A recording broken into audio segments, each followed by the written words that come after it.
isa sa pinaka-inaabangang player na sakaling i-represent ang Pilipinas sa international basketball ay si QMB or Quinten Mellora-Brown.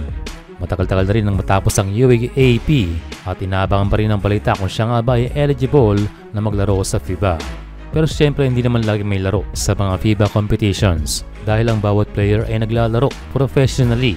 Kaya saan nga ba ang rota ni QMB dahil he is on track to go professional?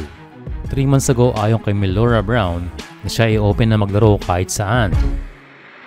Sa isang interview bago pa siya maglaro sa UP ay kanyang na-consider na. So, ideally I would play in Japan next. Pero ang kanyang best choice ay maglaro muna sa Pilipinas dahil sa pamamagitan nito, siya ay makikilala muna sa Asian market.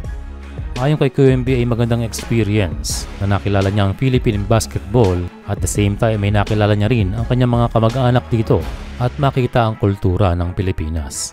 Well, hindi pa rin imposible na maglaro sa Pilipinas professionally si Quinten Mellora-Brown.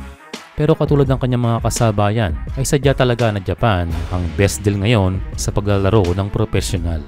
And given na rin na mas maluwag ang B-League kaysa sa KBL na may quiz na nationality, maipakita lamang ni QMB ang kanyang kiniklaim na passport ay big chances na tatanggapin siya ng B-League. But still unpredictable pa rin dahil alam ng mga liga rito na magkakaroon ng offers si QMB internationally. At kung sakaling Japan ang kanyang piliin, ay siya na ang susunod sa mga Pinoy sentro doon na pinangungunahan nila AJ Edu at Kai Sotto. Kaya kung sakaling yan ang destination, ay possible ang face-off nila Kai at Quinten Mellora-Brown.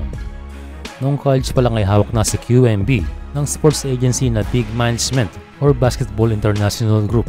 Ang agency na maraming European agents, kaya hindi imposible ang balita noon ng Spain na mayroong offer sa Spain itong si Mellora-Brown. So maraming offer ang dating UP Center and sa ngayon ay meron silang panahon na pag-isipan ang lahat ng mga options. Speaking of option ay meron lang one option ngayon si Kai Sotto. Ito ay to establish his full recovery. Sa ngayon although napakaganda ng improvement ay marami pa siyang oras para makabalik sa 100%. Well, ang good thing lamang ay magandang teknolohiya ng Japan na siguradong quality ang naging operasyon niya. Kaya hindi imposibleng maibalik ang kanyang 100%. After 1.5 months ay nakakapag-light footwork na itong si Kai na good sign para sa kanyang paggaling dahil yan ay makakatulong sa pagpapalakas ng kanyang tuhod. Sa kanyang suot na Pilipinas hoodie ay sadyang magmumotivate sa kanya dahil alam niyang kailangan siya ng gilas. Nasa ngayon ay nag-a-adjust muli kung paano maglaro ng walang 7-3 na Kai Sotto. Kaya get well soon, Kai Ju.